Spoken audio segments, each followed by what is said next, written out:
Bonjour à tous. Bonjour. On va attendre 1 ou 2 minutes que les dernières personnes puissent nous rejoindre et puis on va pouvoir commencer à parler de Drupal CMS.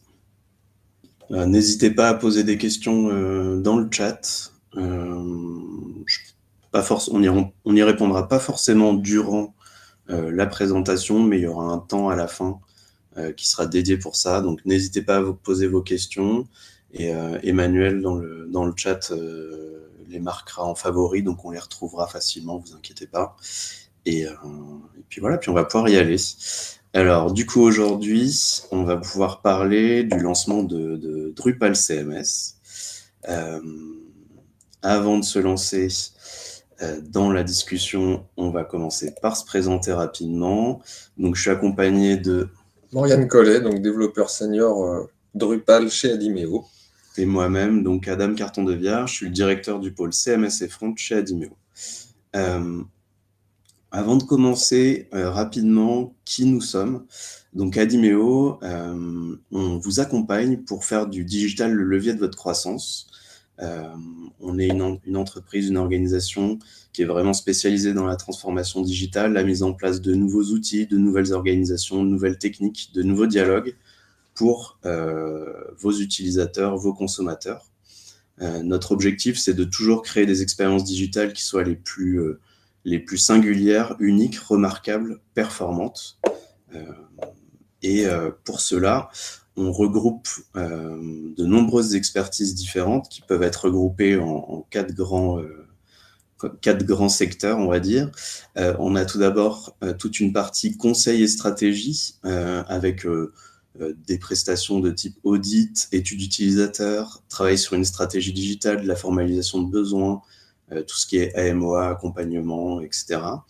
On a tout un volet studio, design, innovation, donc UI, UX, avec pareil, de la recherche utilisateur aussi plus spécifique, du test utilisateur, évidemment toute la partie design, prototypage, tout ce qui est design thinking, mise en place de design system. On a tout un volet aussi marketing digital pour faire vivre aussi tous vos produits digitaux, tout ce qui est de l'intégration avec les CRM, le travail sur le référencement SEO, la génération de leads, voilà, tout ça, animation réseaux sociaux, création de contenu. Et puis le dernier volet qu'on représente aujourd'hui avec Morgane, qui est la production technique, donc la création de sites internet, d'applications métiers, tout ce qui est intranet, applications mobiles et puis e-commerce, voilà, que ce soit en construction, en build ou en maintenance, TMA, voilà, toute la vie de vos projets potentiels. Donc après ce petit instant autour promo, aujourd'hui on est là pour parler donc de Drupal CMS. Donc on va commencer par faire un rappel ou pas, ou en tout cas une présentation de ce que c'est Drupal CMS, qu'est-ce que ça signifie pour l'avenir de Drupal, c'est quoi l'orientation qui est prise.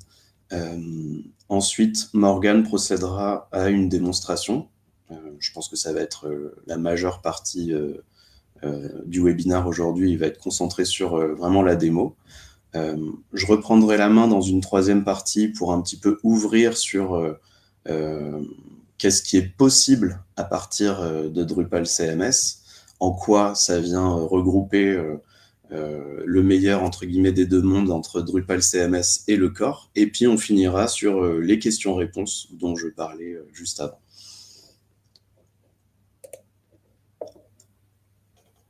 Alors, Drupal CMS, qu'est-ce que c'est? Qu'est-ce que ça signifie pour l'avenir de Drupal? Donc, Drupal CMS est sorti donc, le 15 janvier dans sa première version. Historiquement, Drupal, donc, qui existe depuis plus de 20 ans, a toujours eu un positionnement à mi-chemin entre le CMS et le framework. Donc, le framework, c'est vraiment le côté boîte à outils pour développeurs, qui peut être par exemple des grands frameworks connus. On peut réfléchir à Symfony, sur lequel d'ailleurs Drupal est en partie basé. Il peut y avoir Laravel, enfin voilà, d'autres choses. Voilà, Drupal a toujours eu un peu un positionnement à mi-chemin entre le CMS et le framework. Et aujourd'hui, l'idée, c'est qu'on va avoir on a maintenant deux versions de Drupal. Vraiment la version Drupal CMS, qui est la version vraiment produit, qui a un côté beaucoup plus prêt à l'emploi. On pourrait parler de low-code, il y a du page builder.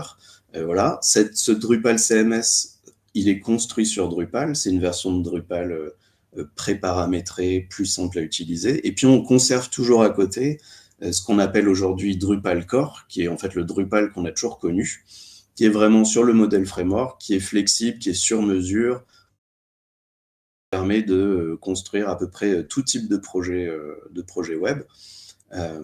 Et voilà.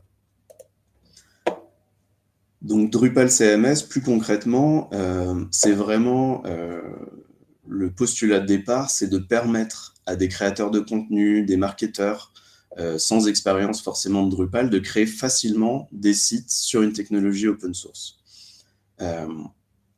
Ça devient aujourd'hui le nouveau package par défaut de Drupal. Quand vous allez sur le site de Drupal et que vous voulez installer Drupal, c'est par défaut Drupal CMS qu'on va vous proposer. Donc, le projet Drupal CMS, c'est le corps de Drupal avec un certain nombre de modules contribués, issus de la communauté, qui sont jugés comme essentiels, des choses liées par exemple au SEO, etc. Enfin, on va rentrer un peu plus dans le détail, et qui sont pré-paramétrés. L'interface a été vraiment repensée énormément pour avoir une expérience qui soit vraiment la plus simple de l'installation à l'utilisation. Donc, si on doit résumer les objectifs, c'est vraiment d'avoir une installation qui soit rapide et intuitive, d'avoir une configuration qui soit la plus simple, et afin de pouvoir lancer des projets rapidement et de faciliter derrière la maintenance. Les innovations clés de ces dernières années qui ont permis de déboucher sur Drupal CMS, c'est 4 grands projets, 4 grandes initiatives de Drupal. La première, alors c'est pas la première dans l'ordre de ce que j'ai mis sur la slide, mais la première et la centrale, je pense que c'est vraiment les recipes, donc les recettes, qui permet vraiment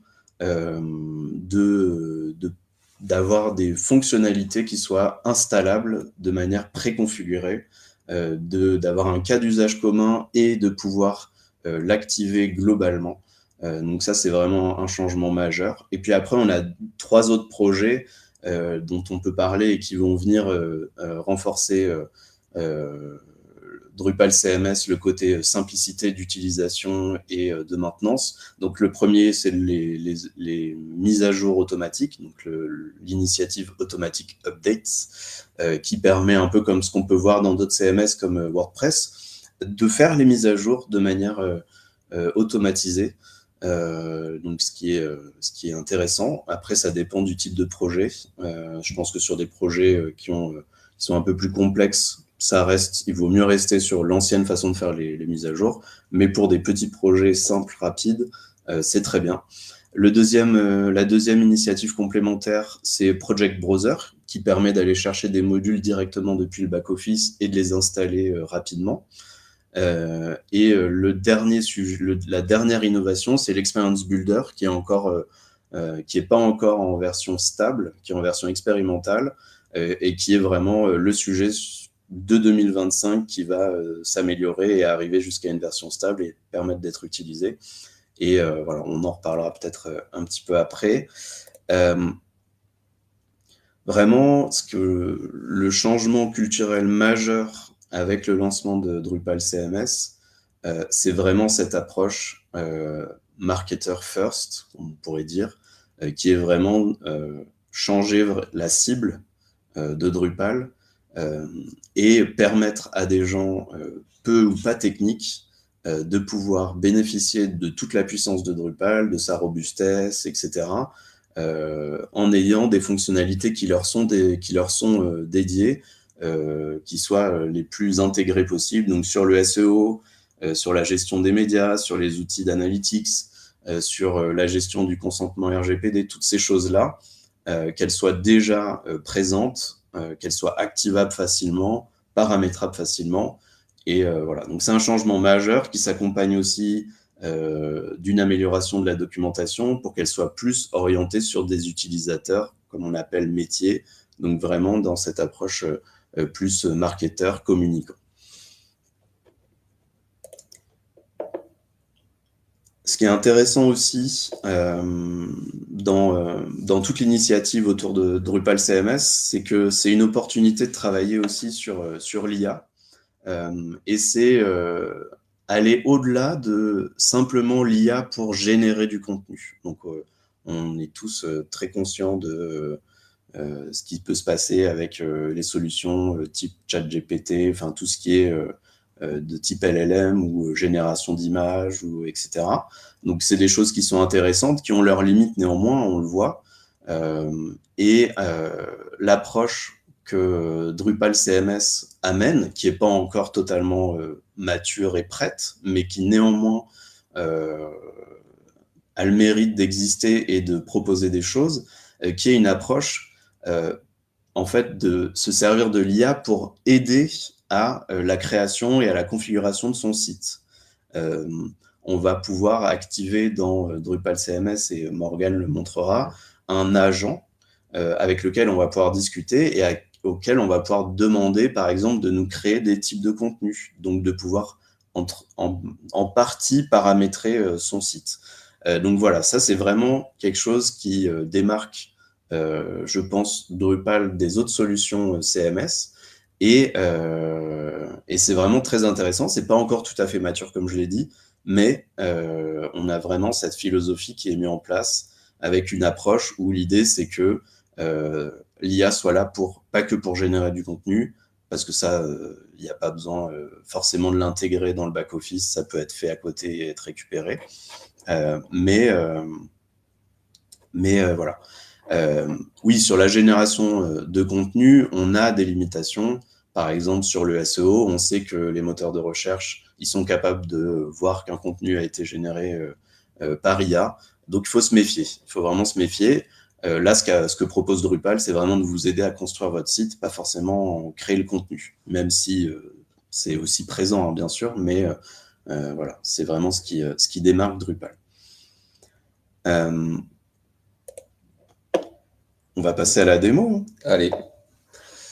Alors, on va partager l'écran. Hop, et on va prendre celui-là. Voilà, on vous laisse nous dire quand c'est bon pour vous. Alors, hop. Donc, déjà, je vais reprendre un petit peu dans les grandes lignes ce qu'apporte Drupal CMS. Donc, on a vu que Drupal CMS était basé sur le corps de Drupal, mais qu'on avait une toute nouvelle approche en intégrant en fait tout un nouveau lot de fonctionnalités et de modules contributifs à l'intérieur. Donc, l'implémentation et l'installation sont relativement faciles en fait et rapides pour être à la portée de tout le monde. On va avoir une grande modularité et possibilité d'adaptation dans vos projets avec les recipes. Donc ça, je reviendrai dessus derrière, mais c'est ce qui va vraiment en fait vous permettre de décupler un petit peu toutes ces fonctionnalités. Une grande maintenance et mise à jour simplifiée, donc ça pareil avec les mises à jour automatiques. On va aussi avoir une amélioration de l'expérience utilisateur, donc à travers le thème de l'administration, le Project Browser, on va vous montrer ça. Et puis, comme on a dit, la force principale aussi de Drupal CMS, ça va être l'intégration de l'IA dans toutes les phases de site building. Donc, ce que je vais faire aujourd'hui avec vous, on va installer un Drupal CMS de base, on va faire un petit tour dans l'administration, et puis passer un petit peu sur toutes ces nouvelles fonctionnalités qu'on vous a présentées. Donc, ce qu'on se rend compte à l'installation de ce Drupal CMS, historiquement, dans Drupal, on avait une gestion de profil. Donc, quand on installait Drupal, on pouvait sélectionner un profil d'installation qui allait nous installer des configurations, éventuellement des modules. Mais le problème principal de ces profils, c'était que ces profils étaient bloqués. Une fois qu'on en avait installé un, on ne pouvait pas forcément changer de profil, ou alors ça demandait beaucoup de développement et beaucoup de fixes derrière. Aujourd'hui, Drupal a une nouvelle approche avec les recipes. Donc, les recipes, il faut s'imaginer ça sous forme de recettes de cuisine. Une recette de cuisine peut comprendre d'autres recettes de cuisine. Et à l'intérieur, on va pouvoir dire d'installer des modules, d'importer des fichiers de configuration, éventuellement de créer du faux contenu, et puis de passer tout un tas de paramètres derrière. Donc, quand on installe Drupal de base, on se rend compte qu'on a déjà quelques recipes qui sont présentés, donc les blogs, les case studies, events, news, mais on pourrait très bien imaginer, dans une autre approche, créer nos propres recipes et pouvoir, à l'installation de Drupal, se dire, aujourd'hui, je monte un site pour l'événementiel, je monte un site d'actualité, je monte un intranet, et les recipes vont faire en sorte de m'installer tous ces petits packages dont j'ai besoin derrière. Donc aujourd'hui, nous, on va être relativement light, on va installer uniquement blog et news. On peut même installer events. Donc on va passer derrière, on va laisser le nom par défaut, ça ne change pas de Drupal en règle générale. Et puis on va mettre des données factices. Hop, donc le site est en train de s'installer. Je vais juste vous faire un petit point aussi sur les nouvelles technos du coup intégrées à Drupal CMS. Aujourd'hui, Drupal CMS est basé sur des devs, donc c'est un utilitaire pour les développeurs qui permet de monter rapidement en fait un environnement avec une base de données, avec plusieurs modules. Donc c'est basé sur la stack Docker. Mais voilà, typiquement, là, je n'ai pas eu besoin forcément de rentrer les informations de base de données ou autre. C'est vraiment pour faciliter la vie à l'utilisateur et faire en sorte de pouvoir monter des sites un petit peu à la volée, comme bon nous semble. Donc voilà, donc le site est en train de finir de s'installer. Donc ce qu'on voit, déjà, il y a un gain de temps énorme en fait dans la mise en place du site internet. On a une réduction des configurations manuelles et puis forcément une standardisation des bonnes pratiques avec les recipes et tout ce qui peut être assemblé. Donc le site est installé, maintenant on est sur l'administration Drupal et ça va me permettre de switcher sur la présentation de la nouvelle interface de Drupal. Alors, grosso modo, cette interface, on était déjà habitué parce qu'elle avait commencé à être intégrée dans Drupal 10, mais on était encore sur une base assez ancienne, avec un petit menu qui était présenté à l'horizontale en haut de page. Et la première chose, en fait, qui frappe aujourd'hui avec Drupal CMS, c'est cette refonte un petit peu de l'expérience utilisateur. Donc, la première chose, c'est le menu latéral, qui a été fortement inspiré par le module Gym contributeur. Alors, les possibilités de personnalisation ne sont pas aussi poussées que sur Gym, où on pouvait éventuellement choisir la couleur, l'apparence, le positionnement, tout ça. Mais on s'en rapproche petit à petit. Donc, il reste des choses qui sont un petit peu, comment dire, techniques, ou alors des petites retouches encore à faire, mais on s'approche déjà de quelque chose qui est un peu plus agréable à utiliser que l'ancien menu. Donc ça, c'est pour le menu principal. On va se rendre compte aussi qu'on a un nouveau dashboard. Donc ça, c'est un dashboard qui va nous présenter donc, tous les contenus récents qui ont été créés sur le site. On va retrouver le top task, donc ça pareil, c'est éditable, on va pouvoir en rajouter à la volée pour faciliter la vie des contributeurs, en fait, leur donner directement les grandes lignes. Et éventuellement, alors là c'est un système d'annonce de Drupal, mais on pourrait très bien imaginer un système d'annonce pour prévenir une mise à jour va être faite à telle date, à telle heure, ou ce genre de choses. Là-dessus, on va remarquer qu'on a un bouton Edit Layout, donc ça qui n'était pas présent avant sur les autres Drupal. Et ce bouton, en fait, va nous permettre de configurer la page comme bon nous semble. Donc là, on est vraiment sur du Layout Builder. On va avoir la possibilité d'ajouter des sections, un petit peu comme sur un Elementor, en fait, à la façon WordPress. Alors, c'est des choses qui ont déjà été intégrées au niveau du front de Drupal, mais qui étaient sur des versions expérimentales sur les versions 10 de Drupal. Aujourd'hui, c'est des choses qui sont un petit peu plus mûres et un petit peu moins buggées. Là-dessus, il faut prendre ça avec des pincettes parce que d'un point de vue contributif, effectivement, ça laisse la possibilité de monter les pages un petit peu comme on veut. Mais après, il faut rester quand même dans le scope de son site et puis faire une adaptation qui est propre, quoi. Donc ça dépendra de vos besoins, de vos clients, de ce qui est demandé derrière. Mais en tout cas, le champ de possibilités est assez large. Au niveau interface aussi, on va se rendre compte que maintenant, on a une petite loupe. Donc ça, c'est le module Coffee, en fait, qui a été intégré directement dans l'administration. Et là, typiquement, ça va nous permettre de retrouver toutes les pages, en fait, alors de configuration ou autre. Si par exemple, je tape Events, je vais directement pouvoir ajouter un node de type événement.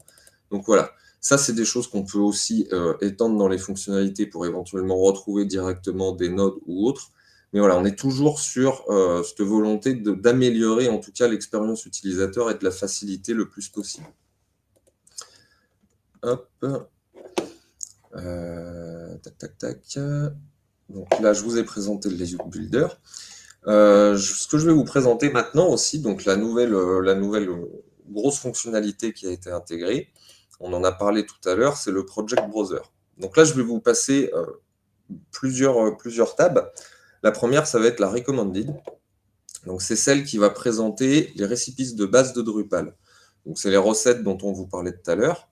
Quand on a installé, par exemple, Events, donc effectivement, on a installé le récipice Events, le récipice Blog et celui des News. On se rend compte qu'on en a plusieurs. On a l'accessibilité, on a l'AI Assistant qui peut être intéressante. Et aujourd'hui, c'est des choses qu'on va installer donc directement en live, le SEO Tools aussi. On pourrait très bien imaginer que vous ayez des recettes aussi personnalisées, des choses que vous avez fait développer de votre côté, qui viendraient s'ajouter ici et que vous pourriez installer directement à la volée sur votre site. Donc c'est assez simple, hein. C'est comme un marketplace WordPress. En fait, on va directement cocher les éléments qu'on souhaite installer. Alors là, par exemple, je viens d'installer celui de l'AI Assistant. Je vais juste configurer pour pouvoir l'utiliser nous de notre côté. Voilà. Vous n'avez rien vu. Vous n'avez rien vu, vous avez vu que la moitié de la clé, de toute façon. Donc voilà, donc là, l'AI Assistant, en tout cas la Recipes, a installé tous les modules dont on a besoin. Et là, on se rend compte qu'aujourd'hui, on a un Drupal Agent Chatbot. Donc ça, je reviendrai dessus après pour vous montrer un petit peu comment ça fonctionne. On va continuer à faire le tour du Browse Project. Donc ensuite, on va aller dans Browse Module. Et Browse Module, là, on va se rendre compte qu'on est vraiment sur un environnement un petit peu similaire à ce qu'on pouvait connaître sur WordPress, avec la liste en fait de tous les modules Contrib qu'on peut potentiellement installer sur le site. Alors, ce qu'on se rend compte, c'est qu'il y a déjà des modules qui sont préinstallés. Ça, c'est vraiment des modules qui sont livrés avec la suite Drupal CMS. Ou parce que tu as installé des recettes, par exemple SEO, je pense que c'est elle qui a pu installer certaines choses. Exactement. Mais on peut aussi en installer directement à la main. Donc, il suffit en fait de cliquer sur Installer. Le package va être téléchargé et va être installé directement dans Drupal. Donc là, on est sur une approche, où on fait tout directement par l'admin, pour faciliter la vie justement aux contributeurs, pour monter des sites rapidement. Cette approche, elle ne doit pas forcément être utilisée dans un cadre de développement pur, parce qu'on va forcément faire abstraction de tout ce qui est Composer, JSON et compagnie. Donc, quand vous devez installer des modules avec le core Drupal, vous utiliserez le Composer, mais dans cette approche ici, là, vous pourrez vraiment installer et paramétrer tout votre site directement, en fait, sans avoir besoin de toucher à une ligne de code ou à un Composer. Pour les moins techniques, Composer, c'est un gestionnaire de package PHP. Donc, en fait, c'est un utilitaire pour les développeurs qui permet d'installer, de mettre à jour des bibliothèques de code, donc dans le cadre de Drupal, des modules, des thèmes, des choses comme ça. Et voilà, et donc c'est la façon traditionnelle de gérer l'installation de modules, la mise à jour avec Drupal et avec de nombreux autres projets PHP. Et voilà, pour préciser pour les moins techniques d'entre vous. Voilà, ensuite on va avoir l'onglet d'update. Donc ça, normalement il va nous dire qu'on n'a pas d'update parce que la dernière version est censée être à jour. Mais là, typiquement, en fait, si un update était disponible, on aurait pu directement le passer depuis l'administration. C'est pareil pour les extensions. Alors là, on va y aller. Normalement, toutes les extensions sont à jour parce que Drupal les a déjà TVA. Quoique, il y a déjà des nouvelles versions qui sont sorties depuis. Donc là, typiquement, si on les sélectionne et qu'on fait update, toutes les extensions vont se mettre à jour derrière. Donc ça facilite la vie par rapport à avant, où comme Adam expliquait, on était obligé de passer par le Composer, donc avoir un développeur derrière qui soit en mesure de maintenir le projet. Là, on va directement pouvoir le faire depuis l'admin.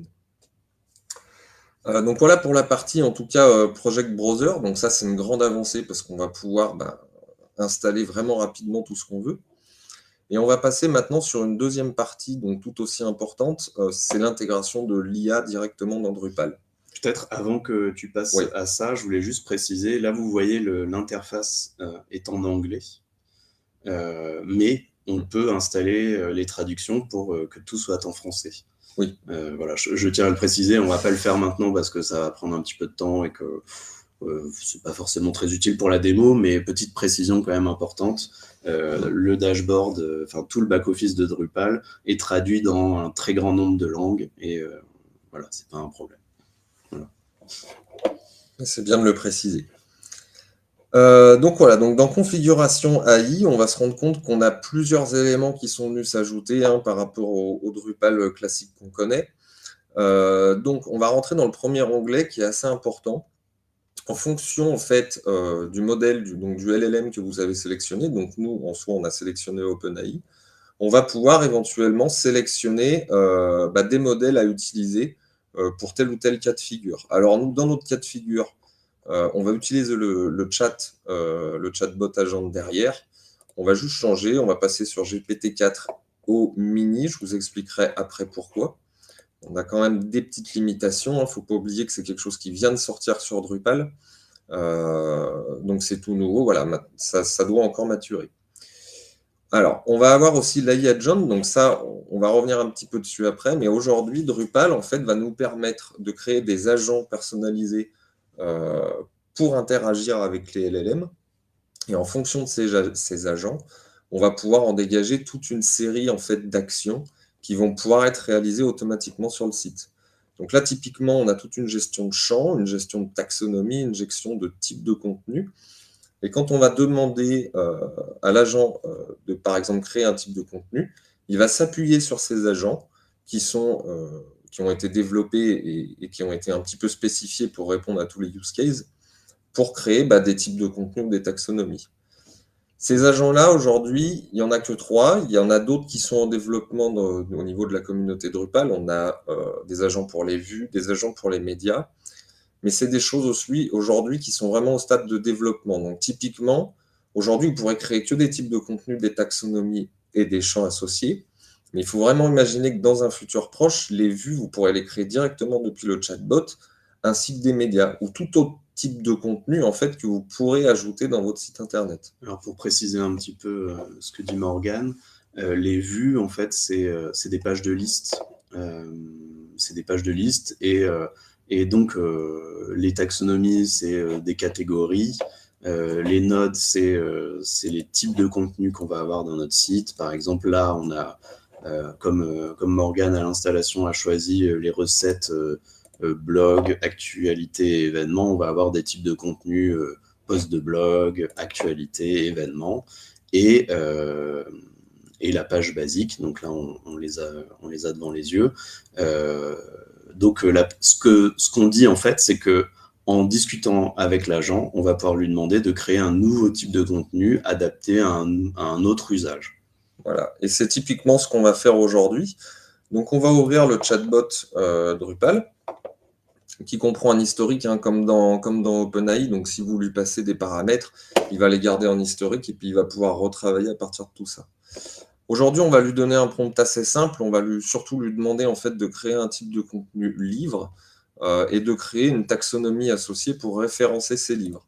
Donc le prompt que je lui donne est vraiment très basique. Je lui demande juste de créer un livre avec quelques types de champs et de créer la taxonomie en fait qui va être associée du coup à ces catégories.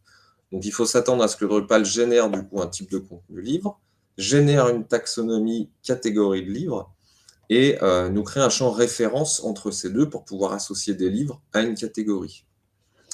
Donc on va soumettre notre demande et de la même manière en fait que ChatGPT, il va prendre un petit peu de temps pour comprendre. Il va nous donner une liste de toutes les actions qu'il va effectuer et il va créer ces contenus qu'on a demandés. Il va demander la validation. Alors, là aussi, il va nous demander la validation, mais en fait, on se rend compte qu'il a déjà procédé en arrière-plan. Là, typiquement, en fait, si je rouvre mes types de contenu, voilà, on peut se rendre compte que le type de contenu livre a déjà été créé. Donc, si on va voir les champs associés, et là, on va parler un peu des limitations, il m'a bien créé le champ référence vers les catégories de livres. Et si je vais voir dans mes taxonomies, il m'a bien créé la taxonomie associée catégorie de livres. Aujourd'hui, les limitations qu'on peut avoir, il y en a quand même quelques-unes. Donc, on en a déjà parlé, il y a les vues, les médias ou d'autres types de contenus qui ne peuvent pas forcément être créés. Mais il y a aussi la compréhension. On s'est heurté à plusieurs problèmes. Donc, là, le prompt que je lui avais fait était relativement simple. Si on regarde ce qu'il m'a répondu, par exemple, je lui avais demandé d'ajouter un champ image sous forme de média. Je lui avais aussi demandé de me donner un champ date de parution et un champ description éditeur WYSIWYG. Donc, si on se rend dans notre type de contenu livre et qu'on va voir les champs, on va se rendre compte qu'on n'a que notre champ référence vers les taxonomies. Donc ça, c'est encore un problème aujourd'hui au niveau de compréhension, mais qui va sûrement évoluer dans les temps à venir, parce qu'il ne faut pas oublier que toute cette partie est vraiment sortie en début d'année, donc il n'y a même pas un mois. Mais on peut très bien imaginer dans les mois à venir que les agents dont on a parlé tout à l'heure sont un petit peu plus poussés, que le niveau de compréhension aussi soit un peu plus poussé, et que là, vraiment, on arrive à partir d'un SFD, à partir d'un JSON ou autre, ou quelque chose en tout cas de détaillé qui comprend l'ensemble des champs à réaliser, que Drupal puisse nous générer ce site building. Il ne faut pas oublier qu'on est aussi sur du site building, de la création d'entités, de contenu. Drupal, l'agent Drupal ne pourra pas remplacer la logique dev si on a un besoin métier qui est spécifique. Là, on est vraiment uniquement sur de la création. Sur la structuration des contenus. Exactement. L'avantage, c'est que derrière d'un... J'ai l'impression qu'on est revenu. C'est bon. Ok, top. Désolé, on a eu une petite perte de connexion. Donc voilà, donc on est surtout sur de la structuration de contenu. Il ne faut pas s'attendre à ce que le Drupal Agent nous génère du code, ou en tout cas du code métier assez spécifique. L'avantage, c'est que dans le cadre de la création d'un site building, on va pouvoir rapidement en fait créer tous ces types de contenus et éventuellement les exporter derrière pour les réutiliser. Il y a Olivier qui nous pose la question de, puisque l'IA agit sans confirmation, est-ce qu'on peut annuler ce qu'il a fait? Alors oui, en soi, on peut lui demander d'annuler, mais en fait, c'est comme j'expliquais tout à l'heure, le niveau de compréhension fait qu'on n'est pas certain de l'action qu'il va réaliser. Typiquement, alors moi, je ne lui avais pas demandé d'annuler l'action précédente, mais je lui avais demandé, une fois qu'il avait créé le type de contenu livre, de rajouter encore un champ sur ce type de contenu. Drupal l'a fait, dans un temps 2, j'ai réitéré, Drupal ne l'a pas fait. Donc c'est pour ça que ce système est vraiment expérimental. Et voilà, expérimental. Il faut s'attendre dans les mois à venir vraiment à avoir une évolution nette, comme on a pu le connaître sur le LLM ces dernières années, pour vraiment vous faciliter la vie. Donc là, on se place encore d'un point de vue contributeur UX UI. Ça va être très rapide de mettre en place un type de contenu quand on ne connaît pas forcément la notion de champ ou d'entité dans Drupal, en fait. Donc voilà pour la partie en tout cas intégration de l'intelligence artificielle dans Drupal. On va revenir aussi dessus derrière parce qu'on va voir que toute cette notion d'AI va pouvoir aussi intervenir en fait dans l'édition de contenu. Et puis il ne faut pas oublier que maintenant que ces agents, en tout cas que cette solution a été mise en place dans Drupal, il faut s'attendre à avoir débarqué des modules contrib qui vont faciliter la contribution sur les sites, qui vont apporter de nouvelles solutions, de nouvelles, en tout cas, fonctionnalités. Olivier dit très justement que c'est le stagiaire. Oui, effectivement. Et puis ça, ce que je voudrais rajouter aussi, c'est que là, on a choisi un modèle. Donc ça dépend aussi beaucoup du modèle qu'on choisit. Moi, je suis persuadé que dans quelques temps, on va avoir des modèles dédiés au sujet dans Drupal. C'est sûr qu'il y a des gens qui travaillent là-dessus, d'avoir un modèle qui est déjà plus familier avec les notions drupaliennes et qui va être beaucoup plus à même de répondre aux demandes. Et de la même manière que, c'est une très bonne image, le stagiaire, de la même manière qu'un stagiaire, on va lui demander de faire une action, il va essayer, il va pas forcément réussir, on va lui faire un feedback en tant que manager, en tant que bon maître de stage, et il va pouvoir s'améliorer. Et avec l'IA, on voit que c'est la même chose. Alors là, dans un cadre d'un modèle qui est très généraliste et qu'on est venu brancher pour un cas très spécifique, quelque part, c'est logique que le résultat soit pas parfait. En revanche, ça va tellement vite et on a tellement d'outils aujourd'hui, maintenant, avec l'IA pour entraîner des modèles sur des tâches spécifiques qu'il y a bien... je suis persuadé qu'on va voir venir des modèles peut-être basés sur des solutions open source comme certains des modèles de Mistral ou des choses comme ça, qui seront beaucoup plus spécialisés pour jouer ce rôle d'agent Drupal. Voilà pour la petite aparté. Voilà, dans les mois à venir, il faut s'attendre quand même à une certaine évolution de ce côté-là. Donc, j'en viens aussi à cette deuxième partie qui est en fait la gestion des contenus dans Drupal, parce que c'est quand même le cœur de la chose. On verra que l'intelligence artificielle en fait permet d'ajouter quelques briques d'analyse. Et on va commencer tout simplement par prendre un contenu et voir un petit peu toutes ces nouvelles choses qui ont été mises en place dans Drupal. Donc la première chose qui nous frappe, en fait, c'est cette petite zone rouge là qu'on a en bas, qu'on n'a pas l'habitude forcément de voir dans Drupal, qui est un module contrib qui a été intégré et installé directement dans la suite, donc c'est Editorial 11, et qui va nous permettre de vérifier l'accessibilité de notre site internet. Donc là, on a un éditeur WYSIWYG tout simple, avec des fautes qui ont été faites, mais des fautes volontaires, et on va voir que Editorial 11 va nous permettre de vérifier et de valider ou non tout ce qui a été intégré. Donc c'est un contenu de démonstration du module. C'est ça, exactement, c'est un contenu de démonstration. Et on peut voir que des recommandations sont faites en fonction des erreurs qui sont repérées. Donc là, on a une vue directement sur le contenu. Si on regarde en bas, on va pouvoir directement vérifier en fait toute la sémantique de notre page pour vérifier que la sémantique est correcte, qu'on n'a pas inversé des balises et qu'on a respecté la hiérarchie. On va pouvoir aussi vérifier les balises alt sur les images. Alors, on n'a pas d'images là qui ont été intégrées, mais ça aurait vérifié directement est-ce qu'aujourd'hui j'ai une balise alt sur cette image et est-ce qu'elle est bien renseignée. Donc la balise alt, c'est le texte alternatif qui doit être renseigné sur toutes les images qui sont censées apporter du sens et qui vont décrire ce qui se passe dans les images et qui permettent à la fois pour les outils d'accessibilité de lire ce qu'il y a dans l'image, de la décrire, et ce qui permet également au moteur de recherche d'améliorer l'indexation du contenu d'une page et son référencement. Donc voilà pour les images. D'ailleurs, en parlant d'images, on va regarder un petit peu. Donc ça, c'est du point de vue CK Editor. Il y a un petit peu de nouvelles fonctionnalités qui ont été intégrées. Donc là, je vais reprendre un petit peu. Hop, voilà. On va intégrer un média dans notre corps de texte. Donc on va sélectionner un média. On va l'intégrer. Et là, on va se rendre compte, en fait, en passant la souris, qu'on va avoir plusieurs possibilités d'affichage pour ce média.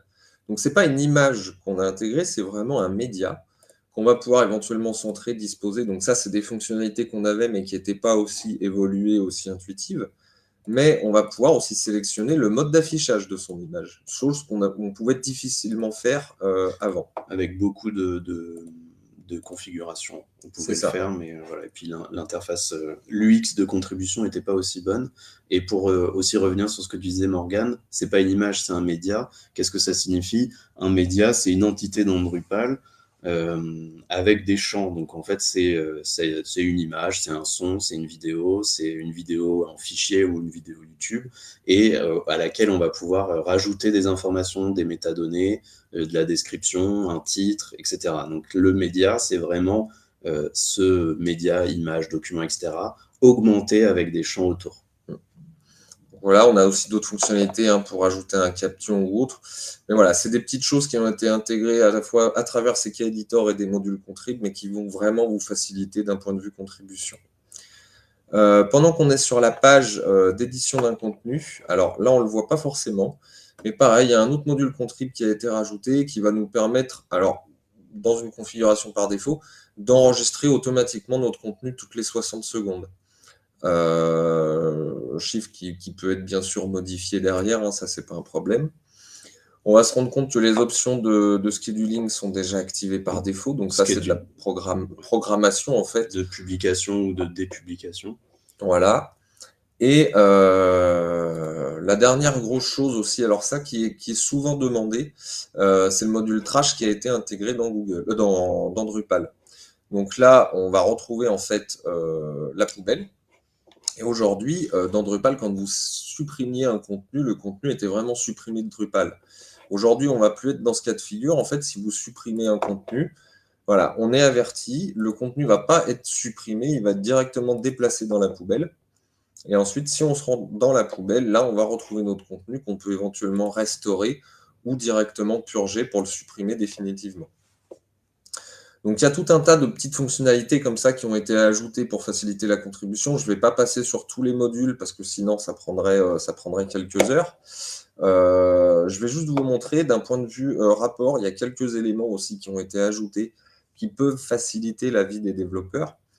Donc typiquement, on a un log d'email, chose qu'on n'avait pas forcément avant, qui va nous permettre de vérifier tous les emails qui ont été envoyés sur le site.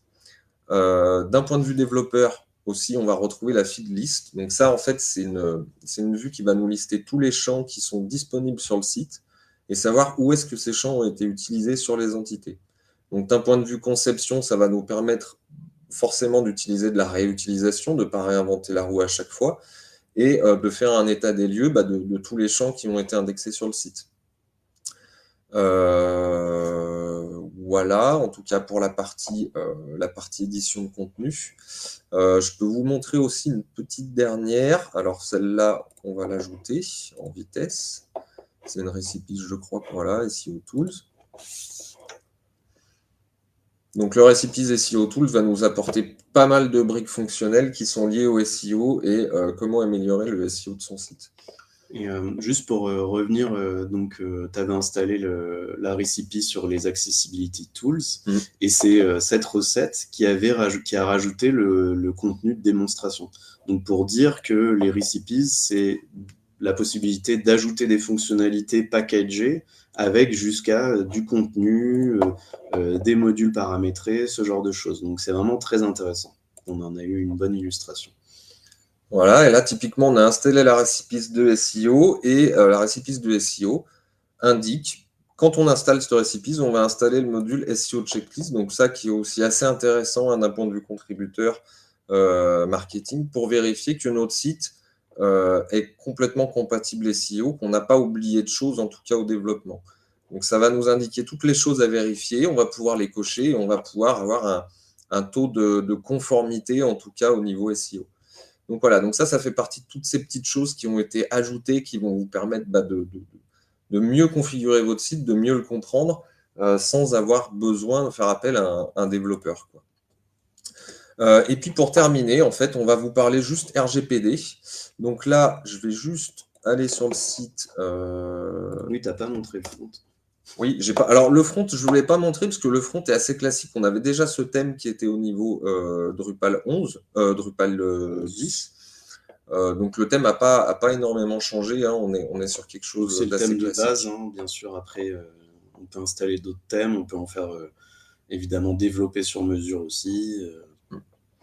Voilà, et là on va se rendre compte qu'on a donc un onglet qui a été un lien qui a été ajouté dans le footer, My Privacy Settings, et qui va nous permettre en fait de gérer tous les cookies qui sont déposés. Donc initialement dans Drupal, on avait pas mal de modules pour gérer les cookies. On avait la Cookie Client Banner, on avait tarte au citron. Drupal CMS a fait le choix d'utiliser le module Claro, donc qui est plutôt bien monté et qui va permettre en fait d'intégrer plusieurs services. Il faut juste que je le retrouve. Voilà, Claro. Donc en fonction de la configuration, ça va nous permettre d'ajouter plusieurs services de cookies et ces services sont directement couplés à Drupal. Donc typiquement, quand vous avez un media embed ou ce genre de choses, par exemple YouTube qui dépose des cookies à travers les iframes, le module Claro va directement pouvoir en fait interagir avec. Donc voilà au niveau RGPD. Il me semble rien avoir oublié. Après, si vous voulez la liste de tous les modules, je vous invite directement à aller sur le site de Drupal CMS, qui a une liste un petit peu non exhaustive de tous les modules qui sont utilisés. Vous verrez, il y en a quand même plusieurs, en espérant que ça facilite votre contribution et puis vos choix futurs, en tout cas pour monter vos sites. On va reprendre du coup la présentation. Hop. Donc, on était là, ici. Très bien. Alors, hop, la démonstration est terminée. Je vais rapidement parler, un petit peu faire une synthèse et ouvrir sur ce que rend possible Drupal CMS ou en tout cas ce qu'il ne limite pas. Donc le premier point, c'est que Drupal CMS, il conserve la capacité d'évolutivité de Drupal au sens Drupal historique, Drupal Core aujourd'hui. Donc même si on installe un nouveau site via Drupal CMS, on ne s'empêche pas de faire un certain nombre de choses beaucoup plus complexes.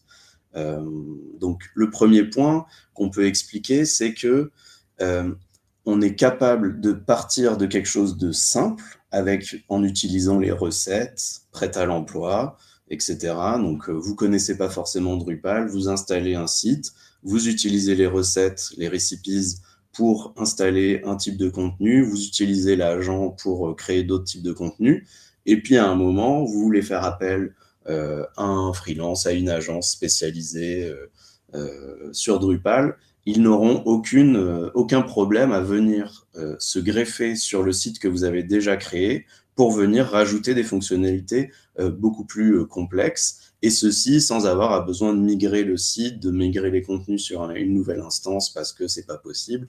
Non, ce que vous aurez fait sera pas perdu. Donc on a vraiment ce passage du simple au complexe qui reste fluide et possible.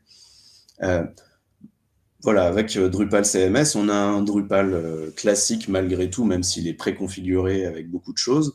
Donc, on va pouvoir s'intégrer avec toutes les briques d'un système d'information, que ce soit les CRM, les ERP, les SSO, les choses comme ça, avec tout type de protocole. Ça, c'est du Drupal classique. On va pouvoir continuer à utiliser toutes les choses qui sont très utiles, notamment dans des cas d'entreprise ou d'organisation plus globalement, pour tout ce qui est la gestion de multisites, la capacité à faire des workflows et de la modération, tout ce qui est des logiques API first pour utiliser du contenu sur plusieurs fronts, ce genre de choses.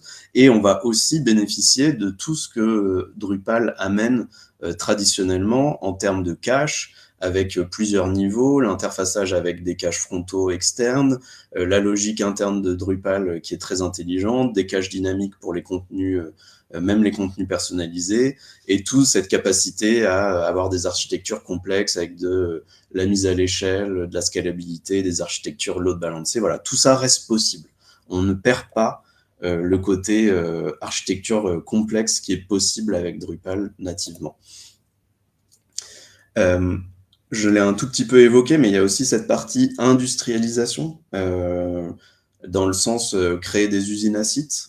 Donc, on va pouvoir même aller plus loin, puisque les recettes vont permettre d'avoir des templates de base modulaires, contrairement au profil dont Morgane parlait au début de sa démo.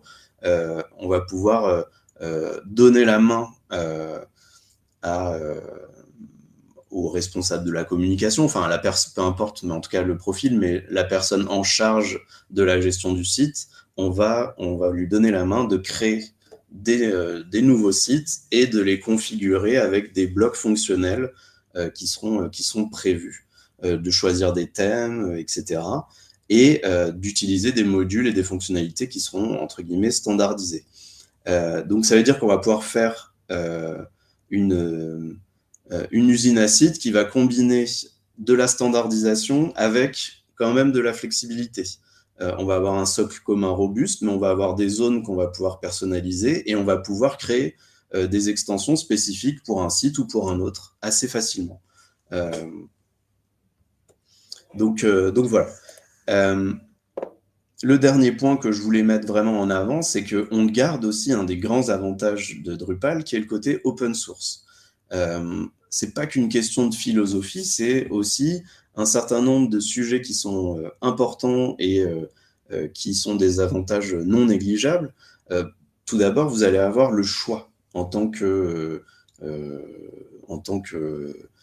client final, j'ai envie de dire. Vous allez avoir l'indépendance de choisir un prestataire, d'avoir le choix de sur quelle infrastructure vous voulez l'héberger, etc. Il ne va pas y avoir de lock-in. Vos données, elles seront exportables. Si vous voulez demain partir de Drupal et aller sur un autre CMS, un autre système, vos données, vous pourrez les récupérer, vos contenus, vous pourrez les donner, et avec des standards ouverts.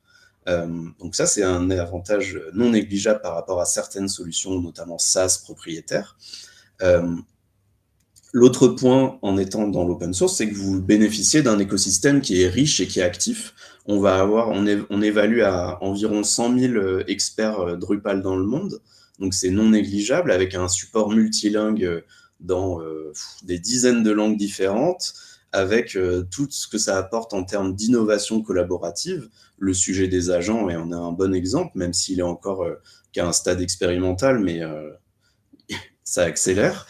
On va bénéficier aussi de toute la sécurité et la fiabilité qu'apporte l'open source, particulièrement avec Drupal, qui a la réputation d'être le CMS le plus sécurisé sur le marché.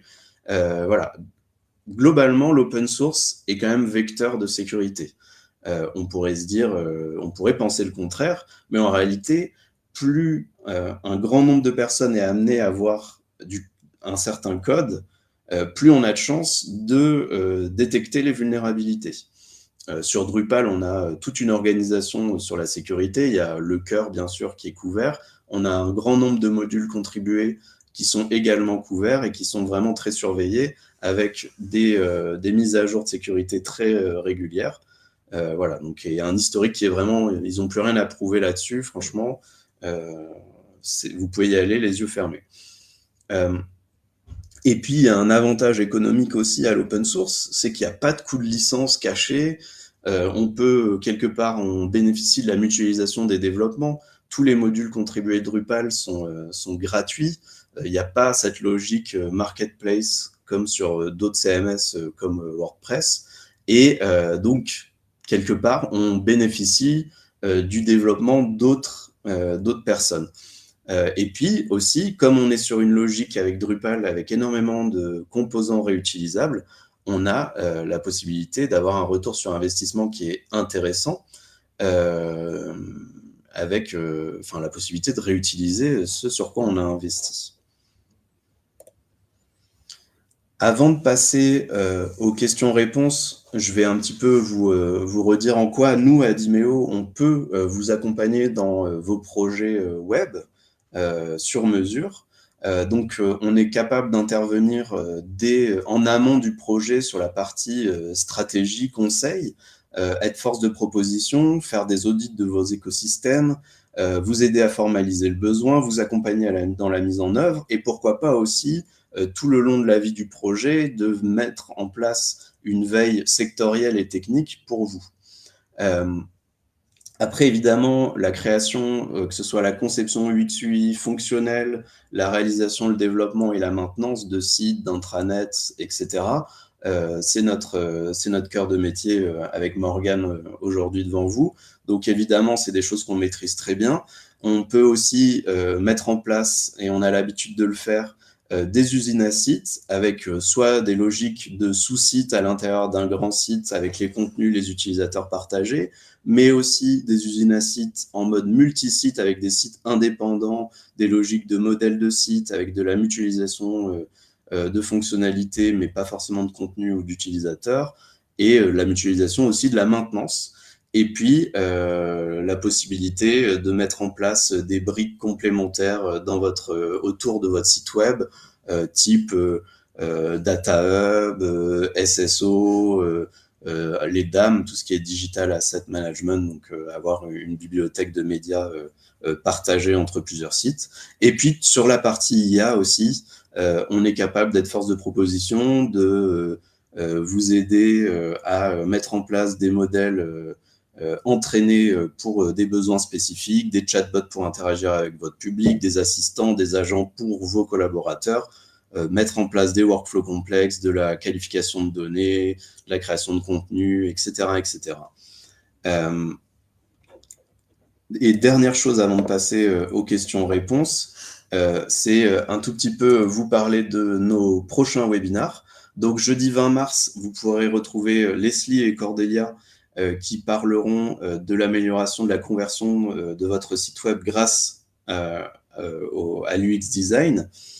Donc, l'idée, c'est qu'une meilleure interface utilisateur peut augmenter votre taux de conversion jusqu'à des chiffres comme 200%.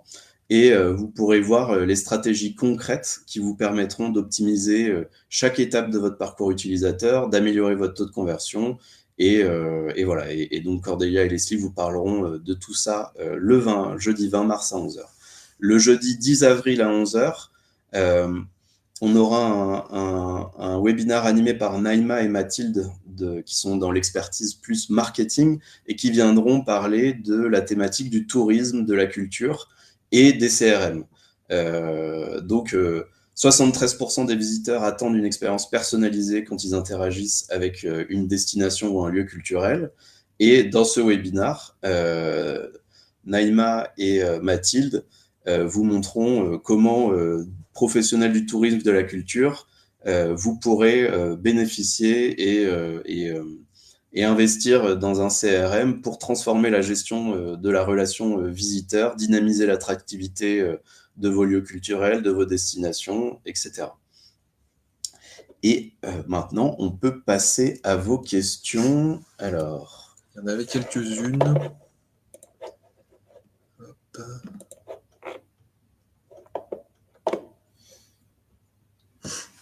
Alors, est-ce que Claro est compatible avec les paramètres de consentement sur Google Analytics? Normalement, oui. Oui, il y a un service Claro qui est disponible.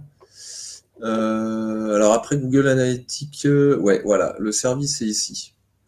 Donc ça doit être couplé directement, alors soit au module Google Analytics, soit directement configurable à partir d'ici. Mais oui, on ne voit pas ton écran. Ah oui. Alors, partager. Hop.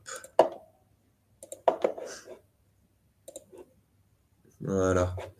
Donc effectivement, voilà, on a bien un service pour Claro qui est disponible pour Google Analytics, donc qui est configurable et que vous pourrez utiliser avec. Matomo aussi d'ailleurs est déjà intégré dans Claro. Est-ce que ça répond à votre question, Séverine?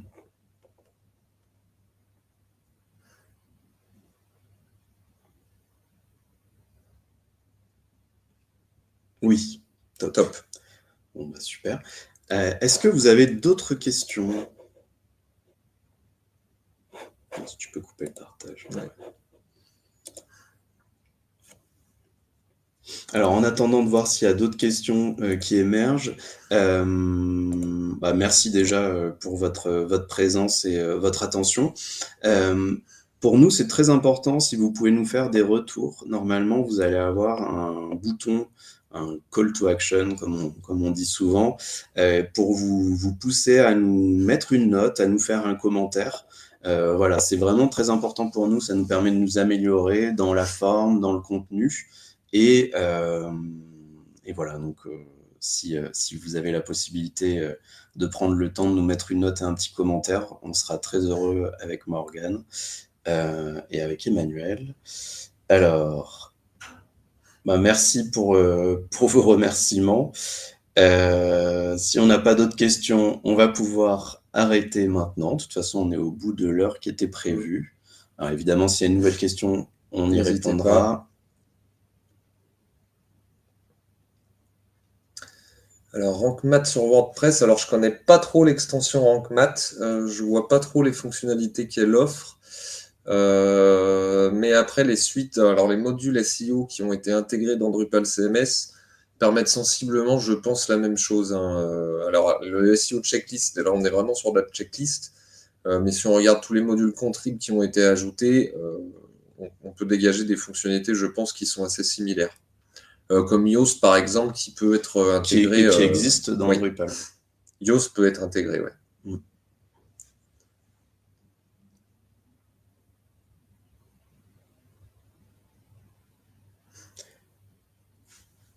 Oui, je pense qu'on prévoira un webinaire pour comparer notamment Drupal et WordPress. Voilà. voilà, il faut que j'organise ça avec Julien. Alors, Didier qui a une question. Y a-t-il des modules pour l'import et la migration des contenus de WordPress vers un Drupal, à part Migrate, via peut-être les API? Alors, on n'aura pas de module built-in qui fait tout directement. Pour de la migration de contenu, on va forcément passer par un petit peu de développement. Alors, on va sûrement pouvoir trouver des modules qui vont récupérer le titre du post et éventuellement de contenu. Ça peut être facilement fait. Mais dès que vous allez avoir des champs qui vont être intégrés côté WordPress et que vous allez devoir retransférer côté Drupal, ça va être compliqué de le faire nativement. Il va vraiment falloir passer par Migrate. Donc, il y a un module WordPress Migrate, visiblement, qui existe et qui est compatible jusqu'à Drupal 10. Il a l'air relativement utilisé, donc c'est peut-être une piste. Pour le coup, d'expérience, chez Adimeo, c'est quelque chose qu'on a fait régulièrement. La spécificité des projets ne nous permettait pas forcément d'utiliser une solution prête à l'emploi, et c'était, pour le coup, on utilisait du développement spécifique pour gérer ça avec Migrate, effectivement. Hop.